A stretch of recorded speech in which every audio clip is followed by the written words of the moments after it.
You still getting desserts?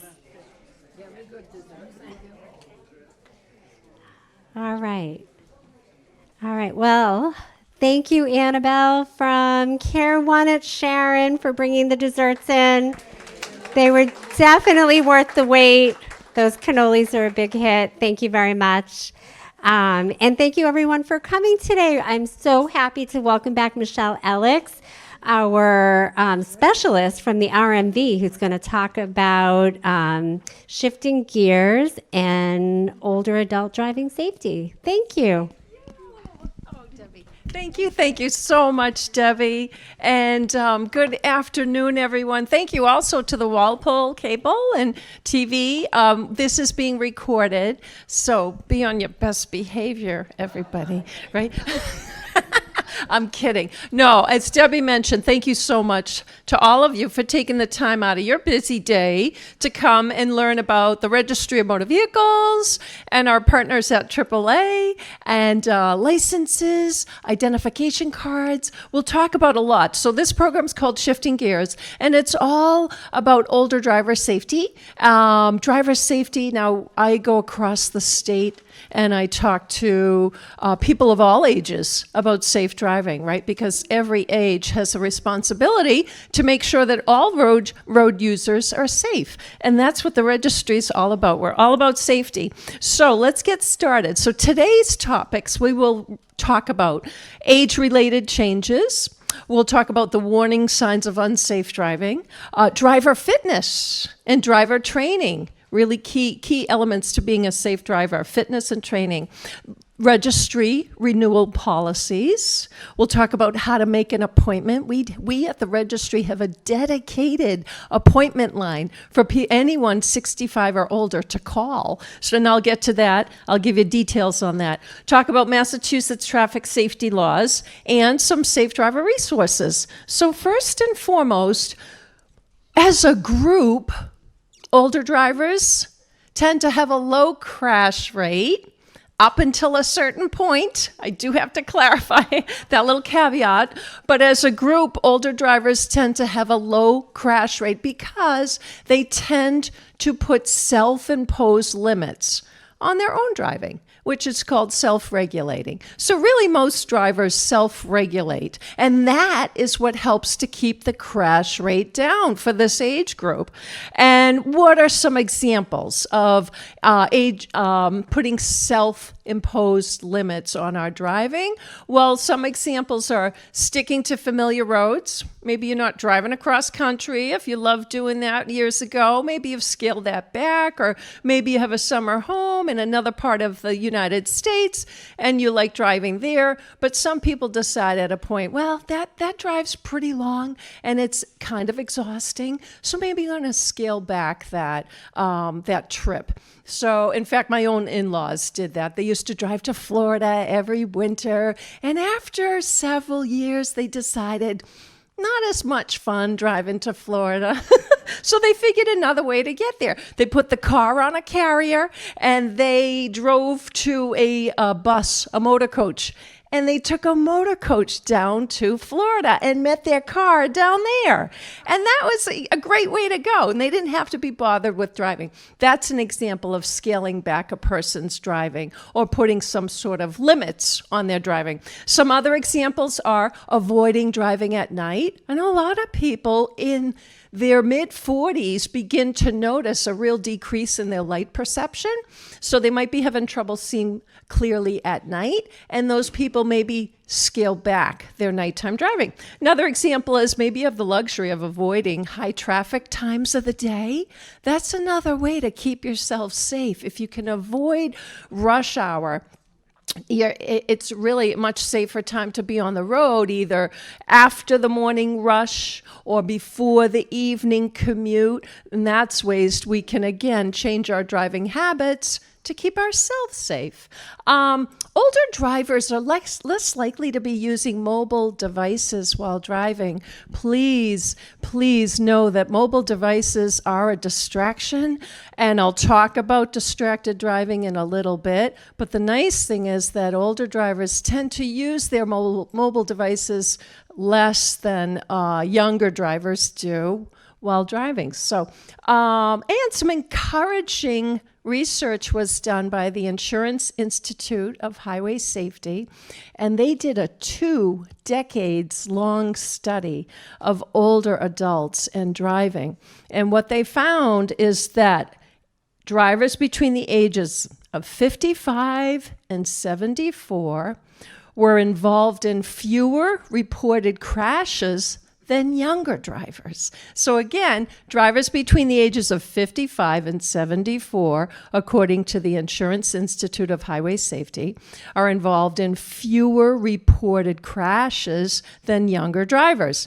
And the Insurance Institute of Highway Safety identified 3 big reasons why this study shows fewer crashes now than 2 decades ago, or even 1 decade ago. But they began collecting evidence and research back in 1998 and finished up in 2018. So what they found, compared to 2 decades ago, older adults are healthier than the adults of 2 decades ago. There's better health care, better medical procedures. So take advantage of the wonderful health care in our region, because that can help you live a more fulfilling life, a life with less pain, hopefully, but also, by working with your healthcare team, you may be able to drive later in life better. So that's important to know. So better health does sometimes equate to longer driving life. The second factor that's helped to reduce the crashes for older drivers is better in-vehicle technology. So, boy, you look at the car of today and you compare it to the car you drove even just 2 decades ago. It's amazing the difference in terms of the technology in your vehicle. So become familiar with the technology in your car, because that technology is helping crashes for all ages. It's helping to reduce the crash rate for all ages, but especially for older drivers. And then the third factor that helps reduce the crash rate, according to this study, is better highways, better roadway infrastructure, better signage. The technology in terms of highway infrastructure is really helping to reduce crashes. For example, the rumble strips that are now to the right side of the highway, the right lane on the highway has a rumble strip, and that has really significantly decreased the number of lane departures on the highway.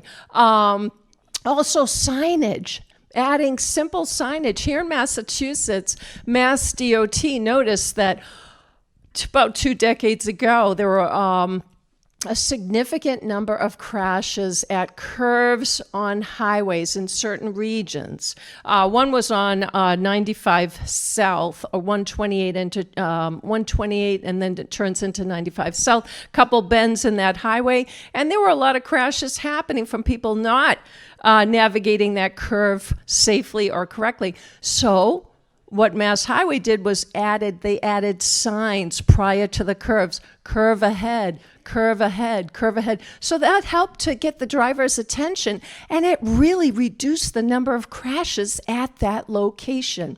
Another change Mass DOT has done, as well as across the United States, highway signage now uses larger fonts. So the font is easier to read, the lettering is easier to read, and it reflects better. So they're using better illuminated paint and larger fonts. So all of those work together, taking better care of ourselves, understanding technical systems in our car and in vehicle tech, and better road design really does all work together to help reduce the number of crashes.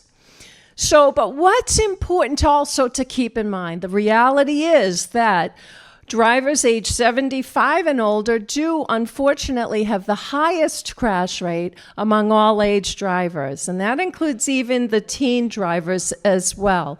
So important to keep in mind that drivers age 75 and older do have the highest crash rate.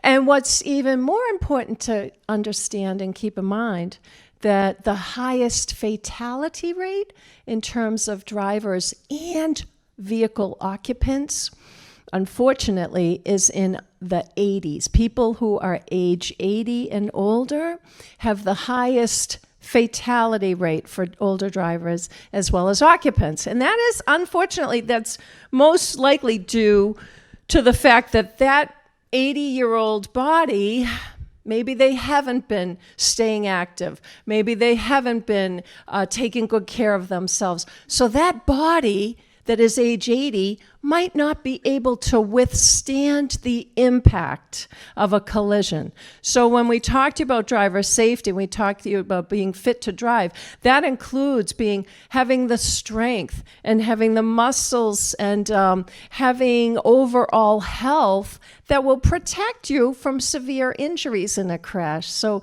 it's so wonderful that the Council on Aging, Debbie and all the staff and all of you are participating in the Olympics, because that's not only fun and good for everybody, but it may help you be a better driver and survive a crash or reduce injuries if a crash does occur. So good to keep in mind the reality of what's happening out there on the roadways. So what is causing more crashes for people 75 and older? And it really is due to age-related changes, medical conditions that naturally occur because of age. And there are 4 that we are going to focus on today, and they're called functional impairments. These 4 functional impairments that drive up the crash rate for older adults are vision. Our vision naturally diminishes with age. Reaction time and reflexes. Our reaction time tends to slow down with age. Cognitive ability may decline with age, and our hearing. So those 4 functional impairments, vision, reaction time, cognitive ability, and hearing, do tend to diminish with age. So that's the bad news. The good news is there are so many things that we can do to stave off the effects of these functional impairments and these age-related changes. And for those of you that just walked at Gillette, that's one of the things that we can do. Keep moving our bodies, and as I said, have strength, flexibility, range of motion. But there's a lot more to it, and I'll get involved. I'll go into depth more. How does our vision change through the years? Well, I mentioned one earlier. We tend to see less light. Naturally. That's just what happens with our eyesight. We tend to see less light. On top of that, our eyes become more sensitive to bright lights, and our eyes now take a little bit longer to adjust to changing light conditions. So if we go from a well-lit room to a dark room, it's going to take our eyes just a little bit longer to readjust and refocus. Same thing goes for driving. While we're driving, if we're driving along and it's a well-lit roadway, well, that's great for us. But then if the roadway doesn't have any lights and we go to a darker road, it's going to take our eyes longer to adjust. Another scenario that can be problematic for older adults, including myself, if you're driving along at night and a car is coming in the opposite direction, you're on a local road and you're traveling one direction, cars coming from the opposite direction, and they have very bright white headlights, right? Well, those are called high-intensity discharge lights. And yes, those, as long as they were installed by the factory, by the auto manufacturing plant, those are legal. So yes, you're not imagining things. Headlights are much brighter than they were even just a few years ago. And that is because a lot of people starting in their 40s notice a big decrease in their light perception. And that's a big buying market. So auto manufacturers have figured out, hey, most people need more light to be able to drive safely. So we're going to, within the law, install brighter headlights. Instead of the yellow dim headlights, now most cars have been installed in the factory with white high intensity discharge lights. So that has absolutely, those lights have helped to reduce the number of crashes in nighttime driving. But for some people, not everybody, but for some people, they may be more sensitive to those bright lights coming at them. So they are blinded by the bright lights. And then once the car goes by, their eyes are taking a little bit longer to refocus and adjust. So you're not imagining, it is more difficult to see at night, for sure. So that makes driving at night problematic for some people. But that's not the only thing in terms of eye changes or vision changes. We also tend to lose our ability to see a distance. So that can be troublesome, obviously, for driving. The other thing that happens with our vision, we tend to lose our peripheral view. It just gets a little bit smaller. And that means the area in which we are naturally focusing tends to get a little smaller. Now, that's not a problem if you're sitting listening to a lecture or here and, doing a task at a table. But if I'm driving and my eyes are naturally focusing just right in front of me, that's not good. I need to be able to see further down the road. I need to be able to see to the sides. Always remind yourself as you drive, get the big picture. Don't just let your eyes naturally focus where they want to, because chances are your eyes are just going to focus right around here. Always remind yourself as you're driving, get the big picture.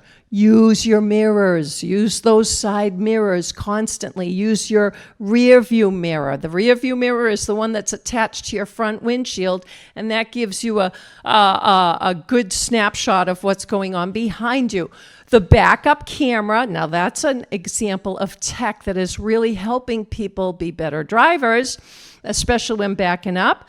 But keep in mind, that backup camera is only giving you a small view of what's going on back there. So if you do have to back up, let's say when you parked, you pulled into the parking spot, which I would rather you back into that parking spot, because then you don't have to back out of that parking spot, which is really difficult and dangerous. So if you're trying to back out of a parking spot, and you're just relying on your camera, your backup camera, you're not getting the full picture back there.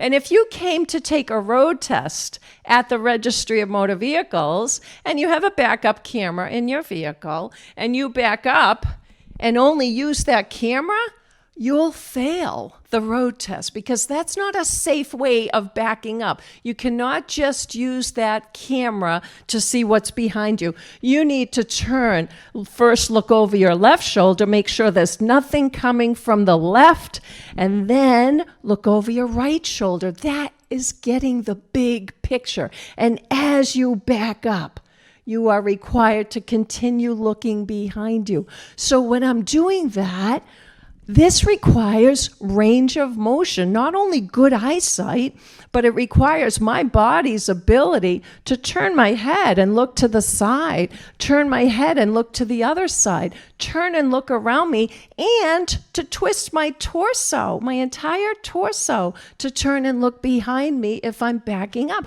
Or how about when you just get in your vehicle? You've got to twist and you got to turn and you get in and out of a car. Even that takes a lot of strength, agility, range of motion. So driving is not an easy task. It's a complex task, but our eyesight changes, and if we have ignored slight changes in our vision, they will be more pronounced. By the time we're in our mid-70s, if I had some eye things going on that I ignored, it's going to be a problem by the time I'm in my mid-70s, maybe even early 70s. Every body is different, and we all age at a different rate. So someone may not experience these eye changes, and someone else at a very young age may experience these. So everyone's an individual. And in Massachusetts, the registry has what's called a medical advisory board.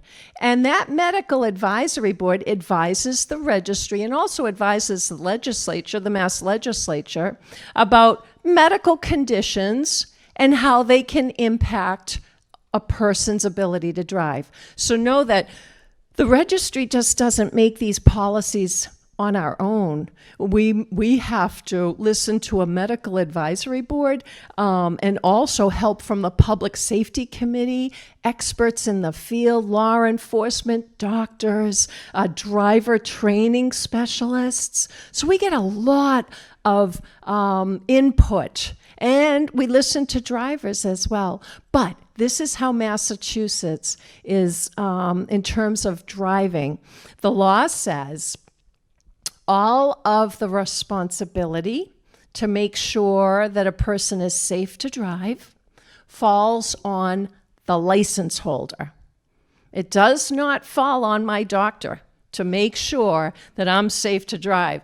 The responsibility falls on me, the license holder. Now, that being said, the registry does receive reports from doctors. A doctor may or may not report their patient to us at the registry, and then we will take action based on that report.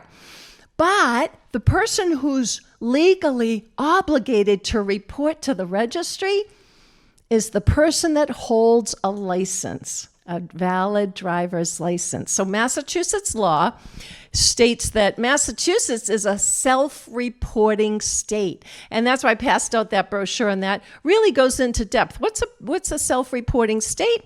Well, it just means that the license holder has the responsibility to report any medical condition that might impact their ability to drive to either the registry or to talk to their doctor about it and get it sorted out. So it's a self-reporting state. So now keep in mind, I get this question a lot. Well, if a person reports, the registry can only receive reports from an expert.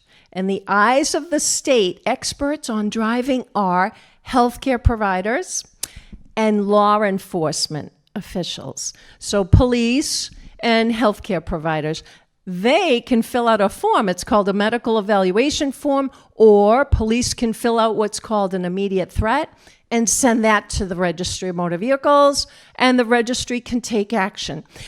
But if my family member tries to send a report on me, or my neighbor, or someone other than healthcare provider or police, the registry cannot take action on a report that's sent to us by someone other than a healthcare provider or police officer. So we have to get the information from an expert that is deemed an expert by the state. Now, that being said, if we make a decision on whether or not this person should be driving, or maybe we need to suspend the license based on whatever's going on, the license holder always has the right to request a hearing. So know that, and whenever you receive, if you receive a notification from the registry that says your driving privileges have been suspended, and we will tell you why, and we'll tell you, what action to take. And we always must include information on how to request a hearing. So you always have the right to request a hearing and to state your case. But back to these functional impairments. Eyesight also changes in terms of visual acuity. Visual acuity means your eye's ability to distinguish one object from another. So in terms of driving, we are able to see clearly the lane markings in a parking lot. Or when we leave here today, we're able to see the stop sign or the white lines where we need to stop behind. We're able to see the curb or the sidewalk against the pavement, and we know where to make that turn so we're not driving over a sidewalk. So that's all visual acuity. And that tends to diminish as well.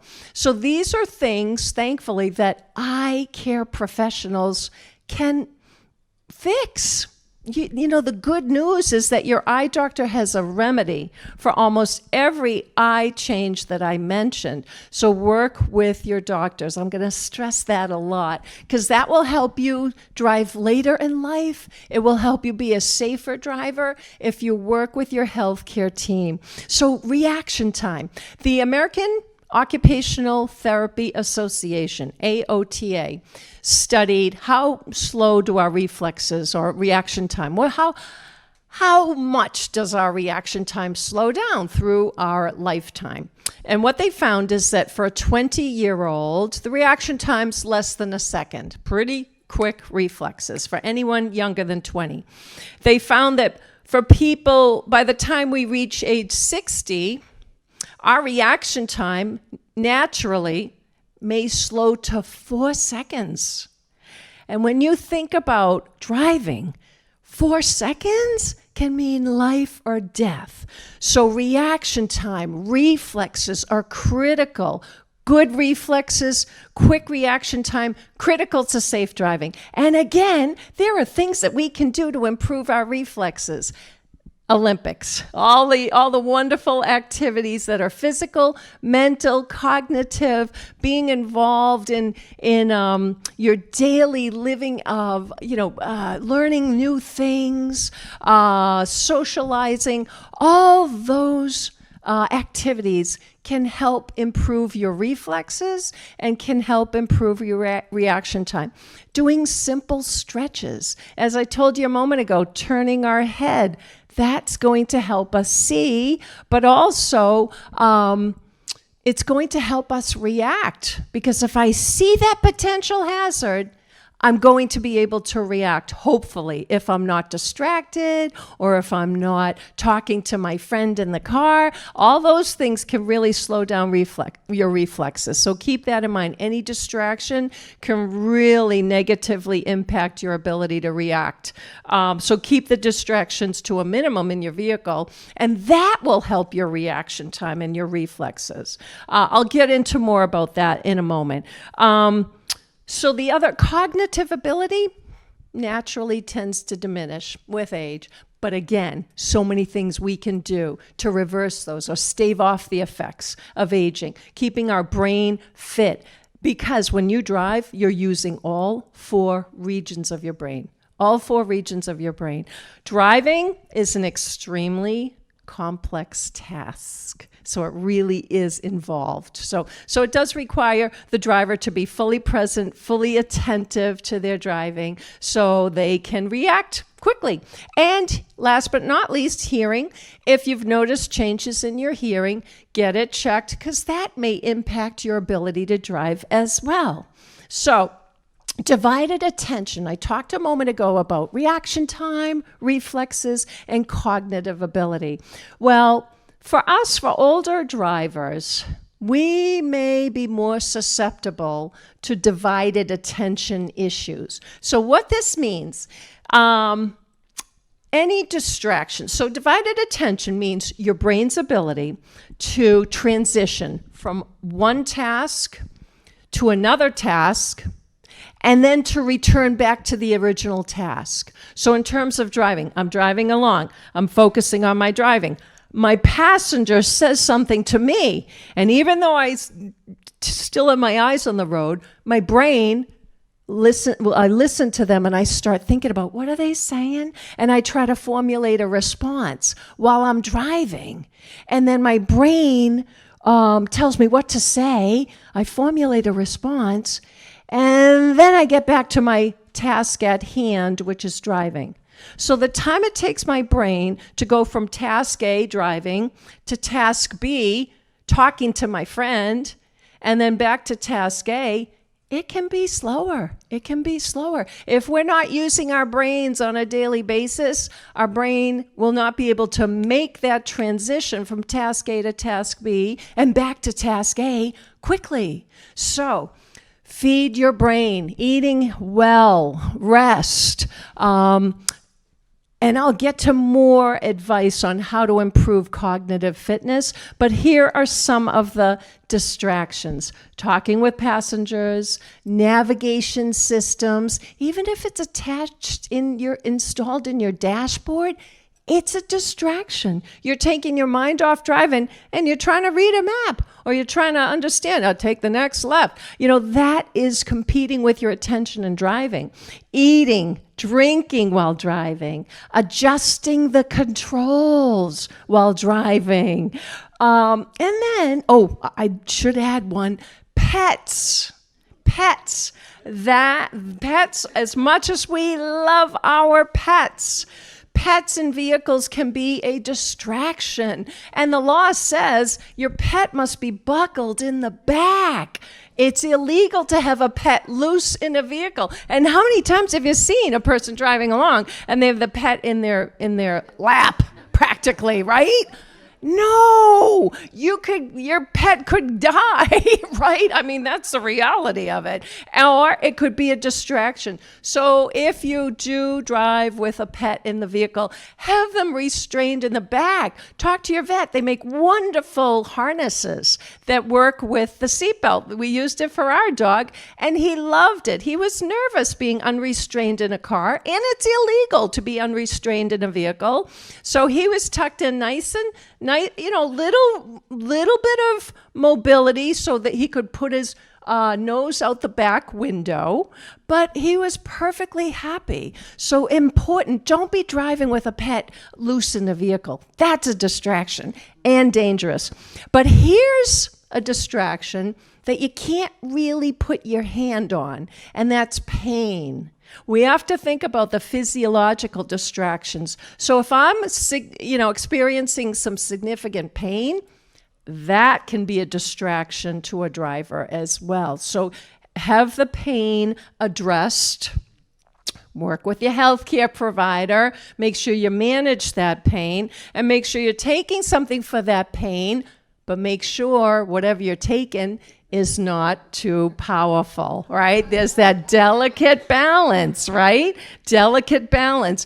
And you are the person responsible to make sure that medication's not going to impact your driving. So let's get to that. But before I do, Mass DOT has a wonderful campaign. It's a do not disturb. We want anyone who is driving to never use their cell phone, never be distracted by a phone or a mobile device. So know that right in your settings of your cell phone, you can set a do not disturb. And you can set the message like, hey, I'm busy driving. I'll get back to you. Excuse me, I'll get back to you when I'm at my location. So you set the message and that way it lets the person know who's trying to reach you that everything's okay. You're just not able to talk at the moment. So please, when you've got some time, just check out in your settings, do not disturb, and you can put your phone on do not disturb. So I talked about medications because medications may impact a person's driving. As you know, sometimes when you hear the side effects of medications, whether it's a commercial or maybe your doctor's told you got to take this medication, but here are the side effects.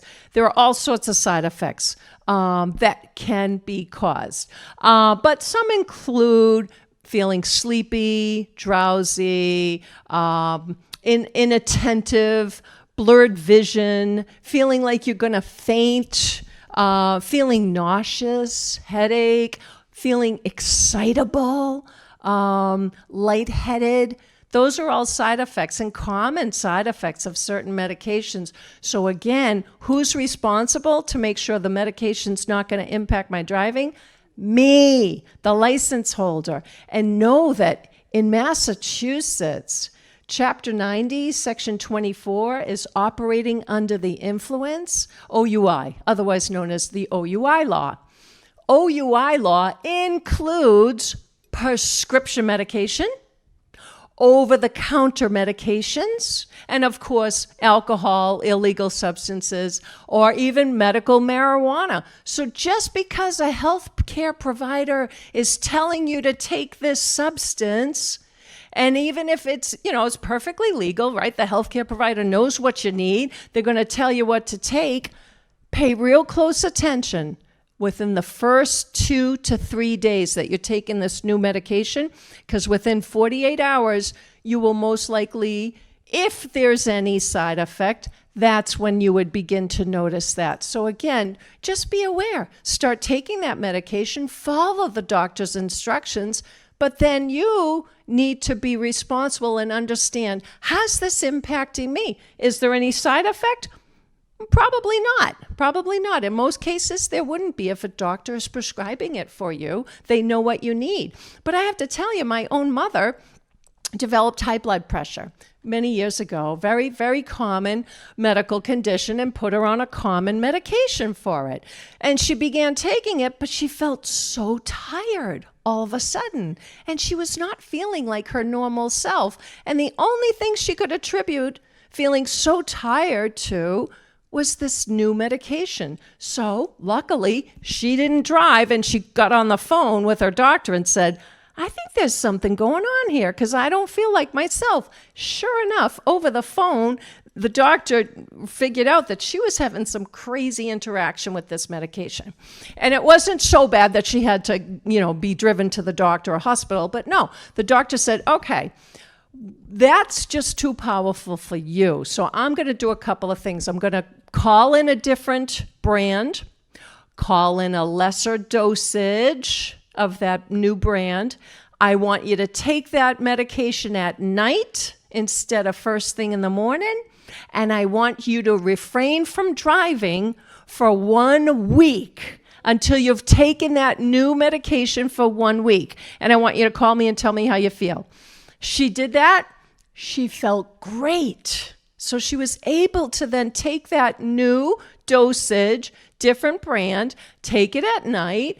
She was able to drive for 17 years until the day she died on that new medication. But had my mother not paid attention and gone out and driven on that first dosage that was just too strong for her, she could have killed somebody. Or she could have caused a crash and been cited for operating under the influence. Even if the police ask, were you taking something? Yes, my prescription that I was told to take. Well, that's a problem if it's too powerful for you. So that's how safe driving works. We're the captain of our ship, and we have to make sure that if I'm not feeling my normal baseline, I got to figure out what's causing it, and is that going to cause me to cause a collision or a crash? So keep that in mind as well. So what are some of the warning signs of unsafe driving? Well, is the person having difficulty seeing at night or dusk or dawn, or even low light conditions, cloudy days? If it's low light condition, if you're having difficulty seeing, talk to the eye doctor. They can fix that. They can either prescribe a stronger prescription or a slightly yellow tinted lens for nighttime driving. There are all sorts of medical things that an eye doctor can prescribe for you that will help you drive in low light conditions. Or, like we talked about earlier, some people just scale back their nighttime driving. That's another great way to keep yourself safe. Alter your driving habits. How about having difficulty keeping up with the speed limit? That's a red flag. That's a warning sign. If the person's not able to keep up with the posted speed limit, that's can be problematic. I know you're thinking, most people are having trouble keeping down the speeds, right? Of all ages, I know. But using inappropriate speeds, if you're riding along with someone and they're using inappropriate speeds, that's a red flag, okay? That's a warning sign. Are you intimidated by passing vehicles? Is a person having trouble seeing the police officer on detail or the road crews? Getting lost on once familiar roads. That's an important, if someone in your life is getting lost on once familiar roads, that's time to have a conversation with that driver and encourage that driver to talk to the doctor and have an assessment done. Are you noticing scratches or dings or dents on a vehicle, again, that's a warning sign. There's something going on there, and that needs to be addressed. Is the person easily distracted while driving, or is the person able to follow the detour? I know sometimes these detours are, the signs are flipped around, or there are trees in front of the sign. It's not easy, but it's important to be able to follow along the detour and the signage. But keep in mind, you're the eyes and the ears of this community. And you may see something. For instance, maybe there was a rhododendron that grew in front of a road sign. So talk to the chief of police. Let them know. Or talk to the head of the highway division here in Waltham. Again, if you're out there driving, you may see something that maybe the police or the highway workers haven't driven by. So don't ever be afraid to report if there's something going on in the roadway that you feel could be a potential hazard to any driver.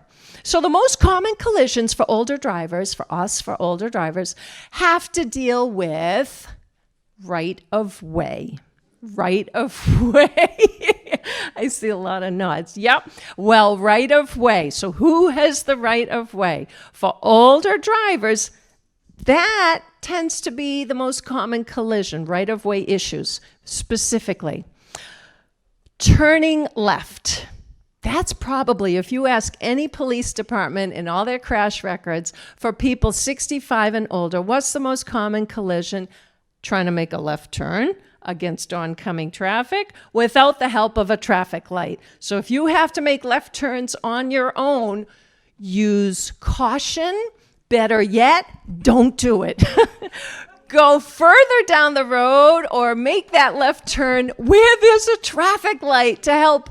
The nice thing is, we talked about highway infrastructure and roadway design. There are so many more left turn lanes. Boy, I was coming down Route 1 today and a lot of left turn lanes, and that keeps the traffic moving, but it also keeps people safe. Trying to make a left where there is a designated left arrow, your chances of turning left safely are much, much greater than you trying to make a left-hand turn on your own without the help of a traffic light. So, when even the professional drivers, the delivery companies, when they show up for their shift and they, get their route, all the places they have to drive to, the navigation system limits the left turns for them.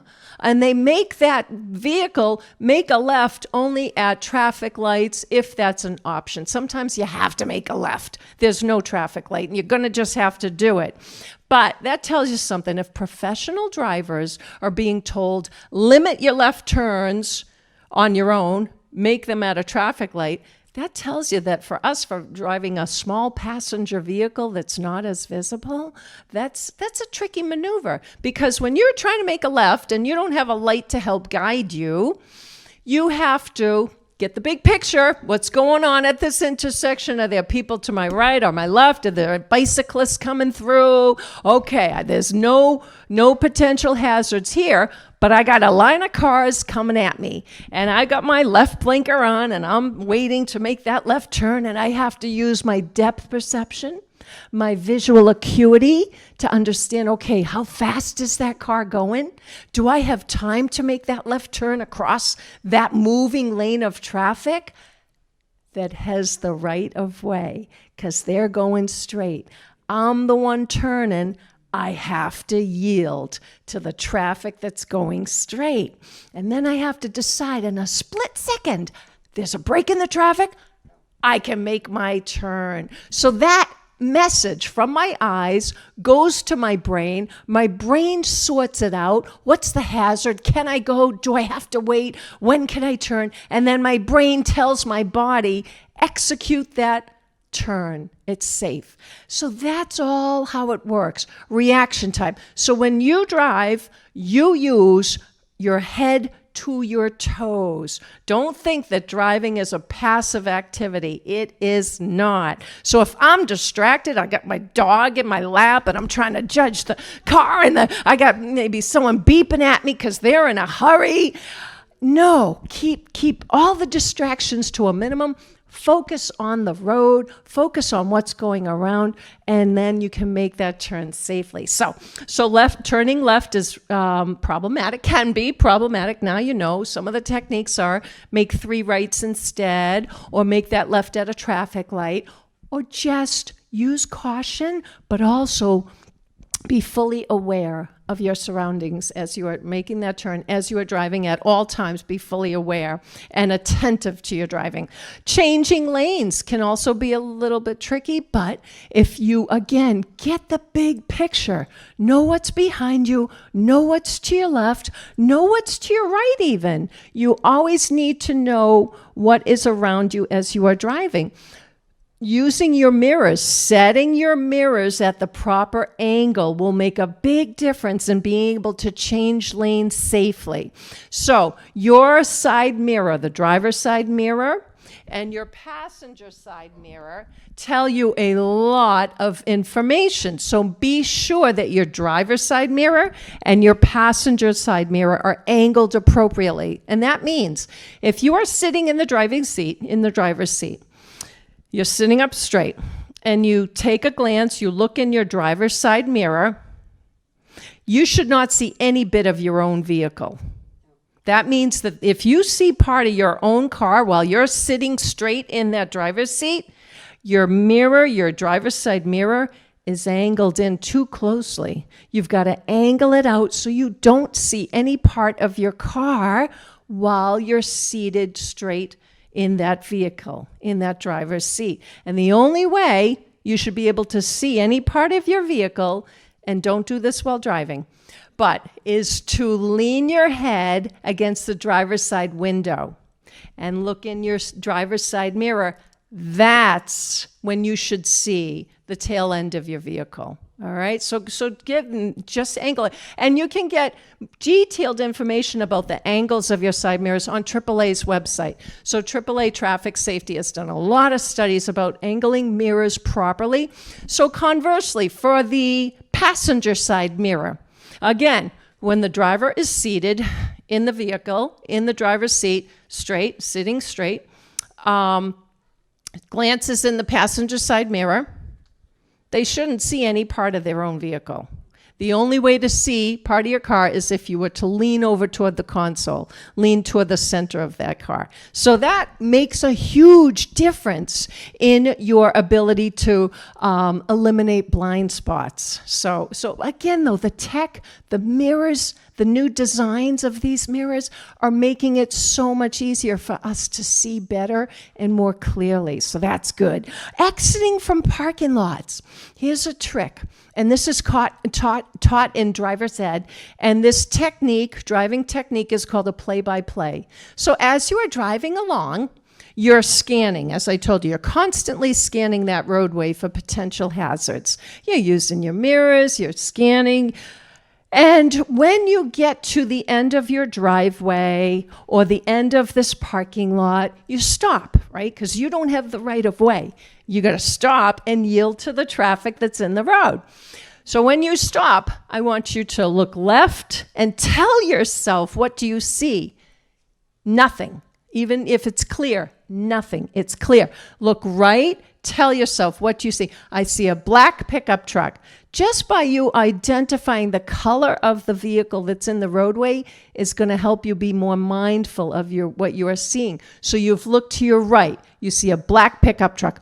Look left again. Don't ever forget to look left again. Make sure it's still safe or clear. Look right again. Always check a second, third, fourth. Not just 2 times. You should be looking left, right, left, and right again. So get the big picture. And when you determine it's clear, I can go, keep scanning. Don't stop looking because things can happen quickly. So get the big picture, but use that play-by-play method. You identifying even just the color of a vehicle is helping you be really more mindful of what it is you're looking at. Sometimes people drive on autopilot. They think, well, I know this road. I've driven this thousands of times. I know the traffic pattern. No, you don't. Anything can happen. At an instant, there could be a raccoon running out in front of you. You don't know. So never drive on autopilot. Always be attentive, present. Keep the distractions to a minimum, and you're going to be able to navigate all of these lane changes and exiting from driveways and backing up beautifully, okay? So those are just some tips and to what to be aware of. The right-of-way can be problematic, but if I just have been to my eye doctor on a regular basis and I'm taking good care of myself and I'm not distracted, I'm going to be able to make those difficult maneuvers safely. Now, what do we need to do to improve our driver fitness? According to the CDC, we need to be doing 2.5 to 5 hours of moderate exercise weekly to maintain our driver fitness.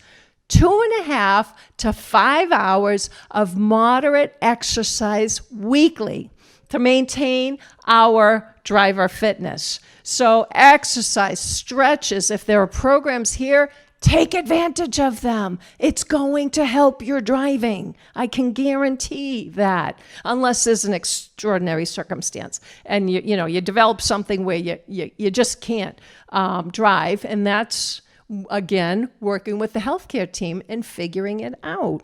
So suggested exercises are stretches again. AAA traffic safety. How many times have I turned my head while saying, talking today, right? So turning your head to the left, turning your head to the right, and then repeat. But always talk to your doctor, because if you've got arthritis, neck issues, that may be problematic, but there could be something else that you could be doing. Chin to chest, another terrific stretch to keep the ligaments of the neck and the muscles of the neck what they need to be so that we can open up our range of motion, open up our view, right? And improve our range of motion. Third exercise, trunk rotations. Again, we need to be able to turn, twist and turn to look back behind us and make sure we're safe to back up. And last but not least, foot circles. Your driving leg needs to be strong and limber. You've got to have range of motion.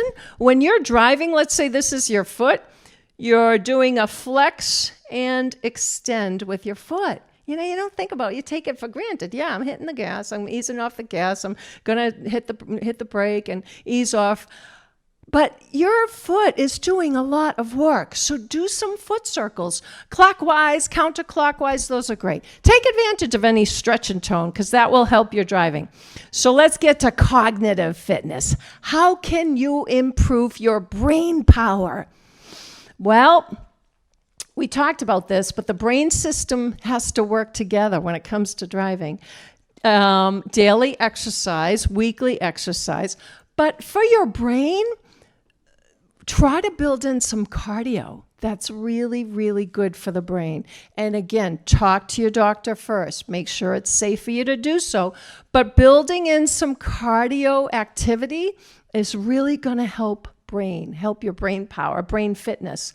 This is an interesting bit of research. Boston University's neurology department, great research on brain health, neurological, Alzheimer's, dementia, any sort of brain concussions, really be neurology, and all real lucky. We're lucky we have wonderful universities and colleges that do a ton of research on how to improve people's lives. Well, this I found very interesting, but for some people, spending time in green space can be really, really impactful, beneficial for our brain. So that's something, I'm looking out back here. Look at how gorgeous that is. So that's a simple way to just sit in some green space for a bit, really might be able to help you be more mindful, improve your cognitive ability. And that's really fascinating research, I think. Practicing mindfulness, being present in the activity. Don't let your mind wander while you're driving. Don't be thinking about, I got to remember to go get a birthday card and I got to figure out what I'm going to have for dinner. No, not while driving. Not while driving. No, put all those thoughts aside. Fully focused on driving, and that's going to help reduce the crash rate. Visualizing. I hope people use this technique. This is visualizing your route. So before you even turn the car on, take 60 seconds and in your mind, drive yourself. Drive yourself to your next destination, turn by turn, exit by exit. And in your mind, you visualizing your route, it's gonna decrease your chances of crashing because you're being mindful of what's your next destination. Even if it's just two doors down, being mindful and visualizing where you're gonna drive is really helpful. Hey, learn something new. That's gonna help your brain. I know you've all heard this, but learning to speak a different language, learning to play a musical instrument, learning to dance, learning to sing, reading music. Book discussion groups are terrific. Don't just read that book, talk about it to somebody else. That gets all the synapses firing. So these are just, pretty easy things to build into our week, and this will help you be a better driver. There are training programs. AARP has a terrific in-class program, driver safety program. It's about 4 hours long, and they go into the nitty-gritty about the rules of the road and about safe driving. AAA, Roadwise Driver, that's an online course. You don't send the results to anybody. You just take a class, and it really helps you be a better driver. CarFit, that is a program with Occupational Therapy Association and AAA. And CarFit has to be in a big parking lot, but people drive up to this parking lot, and there are occupational therapists waiting there to look at the car, look at the driver, and make some simple adjustments. They adjust the mirrors for them. They may adjust the driver's seat. They may adjust the angle of the steering wheel. So they help the driver fit better in their vehicle. So CarFit, keep an eye out for that. That's a good program. Driver's Ed. Guess what? Driver's Ed is not just for new drivers.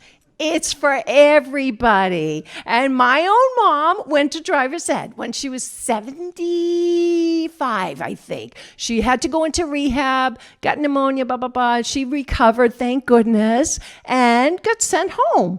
And the doctor said, yeah, you can resume all your normal activities. And she was like, wow, yay. But I've been away from driving for 8 weeks and I'm a little rusty. So she called the local driver's ed school and said, do you ever teach people in their 70s? Yes, we do. So they booked 2 one-hour lessons, and they came to her. They showed her, how their driver's ed car is arranged, and made sure she's all safe and got her seatbelt on, and off they went. She did so well that he said, you know what? You don't even need that second lesson. You're doing everything great. So that gave her that peace of mind. So keep that in mind. Driver's ed is for everybody. I think it cost her $60 maybe or so for that 1 hour, and she was willing to pay it because, when you think about the consequences of her driving and causing a crash and maybe getting sued, well, that $60 an hour is money well spent, let me tell you. And then last but not least, and in this brochure that I passed out, there are hospitals that do what's called a driving eval. And that's done on an outpatient basis, takes about 4 hours, but the person has to sign off. The patient must allow this driving eval to share the results with their primary care physician. Some of the hospitals take it one step further and share the results of the driving eval with us at the registry. Not everybody does, but some hospitals do. So call around if you're interested. But a driving eval is a team of healthcare providers who will evaluate you. They will give you cognitive testing. They'll measure your vision. They'll measure your reaction time. They'll measure your strength, your balance. How quickly can you move your right foot from right to left? They may have a driving simulator in their office, and you'll be doing some driving there. Or they take you out on the roadway with an instructor. So it's a wonderful resource. The cost can be expensive. So depending on where you go, and now the registry does not send people to these driving eval programs, but a doctor could, or anybody. I could sign myself up for one, but it's done through these private hospitals. But Brockton VA also has a driving eval program there. But the costs can range from about $200 up to about $700 or $800. Again, it's a lot of money. It's a lot of money. But when you think about, now you know the liability that when I drive, if I'm driving with a medical condition that can impact my driving and I cause a crash, I could be sued for damages, injury, death. And that, $700 driving eval would be money well spent, right? So that's just another resource for people, and these are good tools to have in your toolkit. So the last question is, part of being a safe driver is having a plan B, because your mobility can change in an instant. And most of us, unfortunately, are gonna live, not unfortunately, let me rephrase that, because it's great to be living longer, right?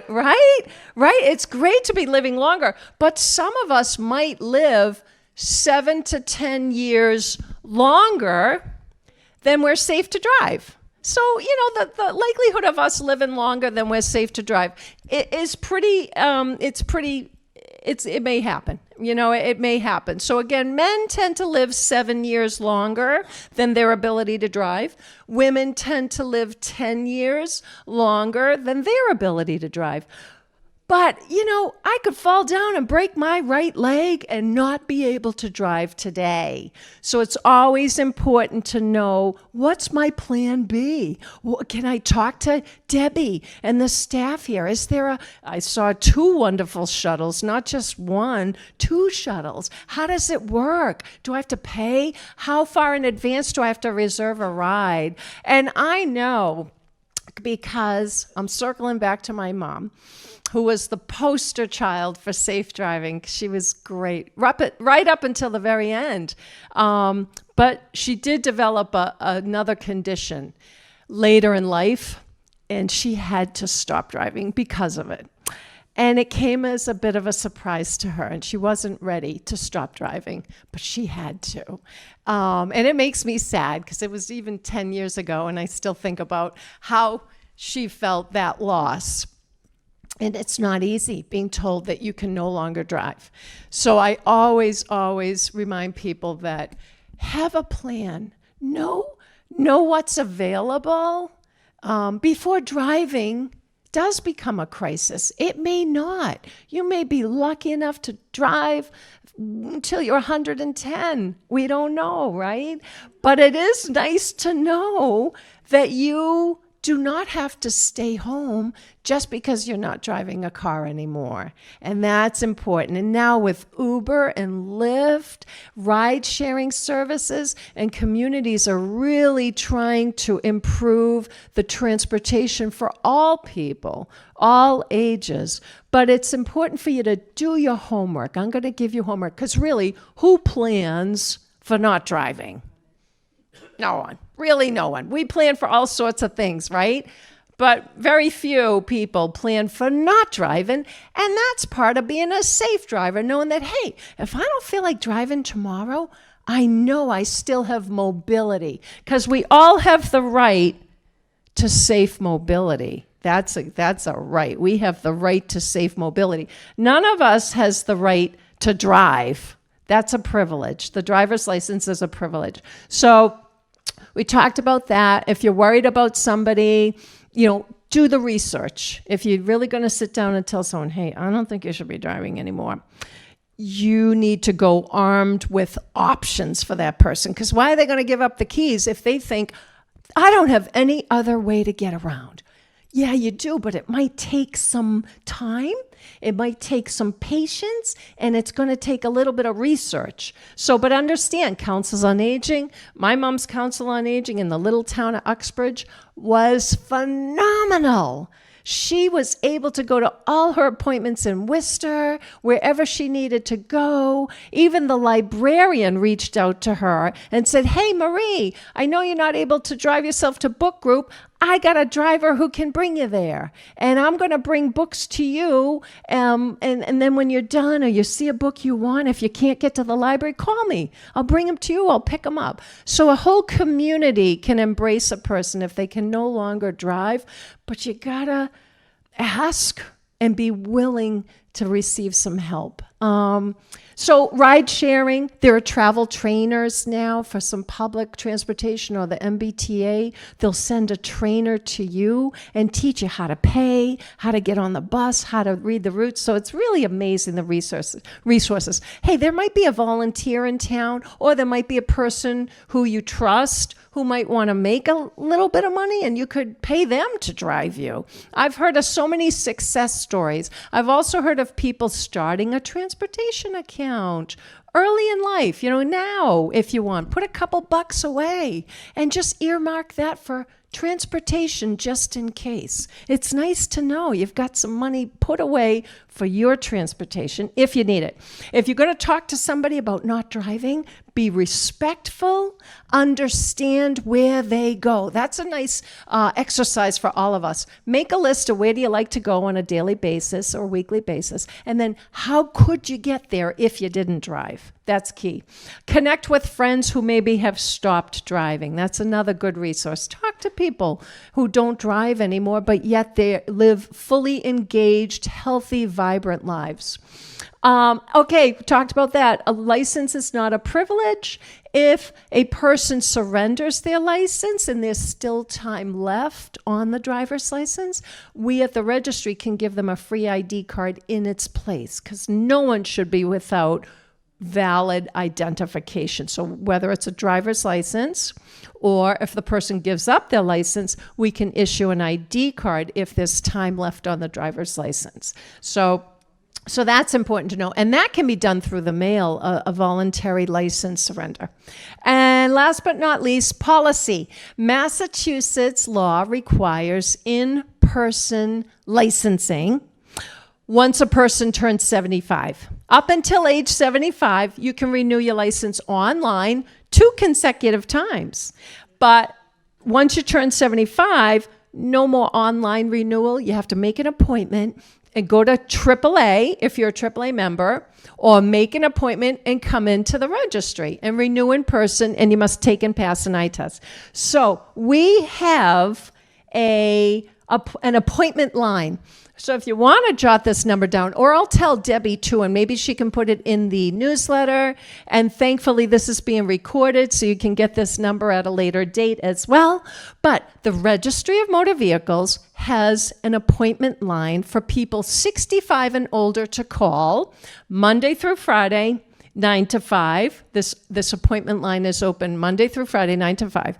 The appointment number is 857-368-8005. So if you don't want to make your own appointment online, you can call us Monday through Friday, 9 to 5, 857-368-8005, and we'll make the appointment for you. Now, right now, I know that the registry and AAA are very busy because of the Real ID implementation date that just passed. It's May 7th. So on May 7th, TSA began requiring people have either a Real ID or a valid passport to fly. And so I thank you all for taking the time to get your Real ID ahead of time. So hopefully you didn't have to wait in too many lines. But you can make an appointment on the phone, and we'll get you into whatever registry you want. To make an appointment with AAA, you do have to contact AAA. Okay? And this is it. The final slide is about recent laws, and one is really new. Back in 2023, the Vulnerable Road User Law was passed. Vulnerable Road User Law. And what that says, that the motorist must leave at least 4 feet of space between the vehicle and that vulnerable road user. So how does this law define vulnerable road user? Any pedestrian walking in the road, cyclist biking in the road, person using a wheelchair in the road, people on skateboards, rollerblades, horse-drawn carriages, and farm equipment. If you see any of these people in your lane, you must wait to pass them until you know you can leave 4 feet of space while you're getting around them. Because what that means in some roadways, that means you might be crossing over the center line because that road is narrow, so you gotta leave 4 feet of distance. And yeah, your car is gonna cross that center line. You have to make sure it is safe to do so, and you will not be issued a ticket if you've done it successfully and you've gotten by that vulnerable user, you've left them 4 feet of distance while you go around them. You're not going to be cited for leaving the marked lanes in that instance. So don't worry about it. Don't think, oh my goodness, I have to stay in my lane. How am I going to leave 4 feet of space? Well, you're going to have to move out of your lane to leave that 4 feet of space. In some instances, some roads are wide enough so you're able to do both. Stay in your lane and give that vulnerable user 4 feet of space. So that's the vulnerable road user law. Another law that's been around for a while, but sometimes we forget, when your windshield wipers are on, your headlights must always be on. So again, when you're using your windshield wipers, you must have your headlights on as well. And then the move over law. If a motorist is approaching an emergency or maintenance vehicle stopped on the side of the road with the lights flashing, all right? The motorist must move into the adjacent lane. If it's a 2-lane road going in one direction, if it's a multiple lane road, and you've got, 2 or 3 lanes going in one direction, you got an emergency vehicle on the side of the road, the lights are flashing, or a highway truck, or a tow truck. The law says if I'm in a multi-lane road, I must move over to my adjacent lane. And then when I'm beyond that emergency vehicle, then I can get back into the right lane. Or if I'm on a single lane road, the law says I must drop my speed. So if I'm not able to move over one lane, I must reduce my speed by at least 10 to 15 miles an hour while I safely go by. So, and again, emergency vehicles include police, fire, ambulance, tow truck, and highway trucks, okay? So that is it. Safe driving in a nutshell. I thank you for your time. I know some of you are pressed for time. Thank you. Thank you so much. And thank you again to Debbie and the staff at the Walpole COA. If you'd like to stay, I can answer questions for you. And if you need to leave, I thank you and I wish you safe travels. Thank you. Yes. Could you tell us what age group are the most accident unsafe? Okay. Okay, well, I can tell you, within the United States, at least, the question was, what age group has the most crashes? Age 75 and older have the most crashes per mile driven. So that's the age group. Age 75 and older have the most crashes out of all other age groups per mile driven. Same, goes for the nation. Yes, that's the United States. Yes, yes. Food for thought. Yes. Oh, yes, sure, the school bus law. Okay, sure. School buses. When you are following behind a school bus and no lights are on, you must leave at least 100 feet of distance. And people say, well, what's 100 feet?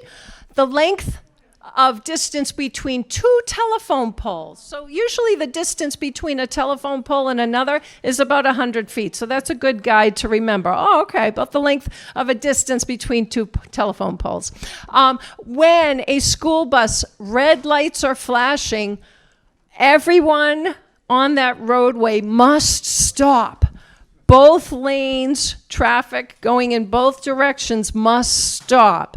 The only exception is if you are on a divided highway that has a median in the middle. So for instance, Route 1, that's a divided highway. It has a median separating east from west or south from north. In that instance, the west lane would not have to stop, only the east lane, because there's a median, a divided highway. But when the red lights are flashing, everyone must stop, okay? So that's important as well. Yes? I'm going to ask you two questions. Okay. And I hope you answer them. First of all, and even you, like, the car's so automatic, and maybe I agree with everything you said, safety is critical. But let's face it, you can talk on the phone without picking up the phone, like a doctor may call you. Is that illegal to be talking on the phone? To be talking and not holding a phone is okay if it's done so successfully. That's what I have to say. That the law says in Massachusetts you may not hold a phone while driving. That's, if you're not holding that device, technically you would not be cited for the mobile phone law, the mobile device law. However, that conversation is a distraction and it could lead to a collision. So I would say ignore it. Even if it's your doctor, ignore it till you can get to a safe location and then call them back. What I also wanted to ask you, and this disturbs me no end. Like, I have friends in Sharon, right? Yeah. And you're talking about the responsibility of different people. Yeah. Like, so some person, I may go to something every Friday night, and they're virtually blind at night. Like, I have to be their eyes, and they say to me, isn't it foggy out or something? Oh, So boy. You try to tell the person, don't drive at all, but it scares the hell out of me. And I wonder, do I have any responsibility? And I can tell you what I did. I have said to the person, do not drive at night, and I refuse to go with the person. Good for you. Good for you. I'm responsible. No. All the responsibility is on the license holder. You are not responsible for them. No, it's the license holder. You're welcome. Thank you. Other question? Yes. Yes.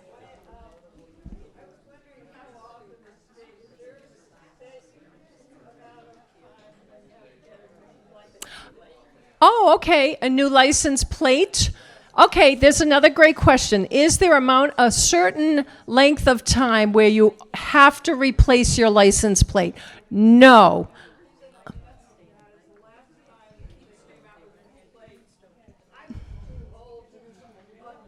Uh-huh. There is. No. There's no age-based policy on license plates. What the policy is, if your license plate is not visible from 60 feet away, clearly visible, that plate has to be changed. It has to be replaced. So it's the visibility of that plate that determines the life of the plate. Yep.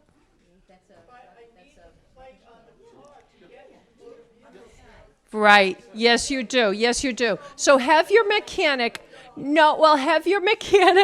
before you come to the registry, have your own mechanic put some WD-40, loosen up the bolts, and then they can keep it so that the plate will stay on your vehicle, but it will be easier for you to unscrew the bolts. Yes, you would. Yes, you would. Yes, you would. But a repair shop should be able to really unstick the screws. Yeah. Well, we might even be able to help you, but you should be okay with that. You should be able to put that plate on the vehicle or bring someone with you who can help you with that, right? Yes. Oh, I'm so sorry. Oops, hang on. Yes, you had your, yes. I know I discussed that I'm not really driving one. Yes. So if Sure, of course. I see the surgeon, Yep. and he gets a, if he says this is something that's not good, then I just call, I'm not trying to get. Yes, yes. Another great question. So, if you're interested to return to driving, you would need to have a letter from the doctor that says you're safe to operate. So, that's how it works. At this point, I haven't been driving for a Yeah. while because you Thank you. vertigo issues and. Okay. So I've Okay. been driving for a while, but now with the surgery. Yeah. Movement of the neck and Yeah, stuff, that's not ready yet. So keep working and keep working at that range of motion and assessing the medical condition with your healthcare team. And then the doctor has the keys in this instance. The doctor has the key. Yeah. Just like I said,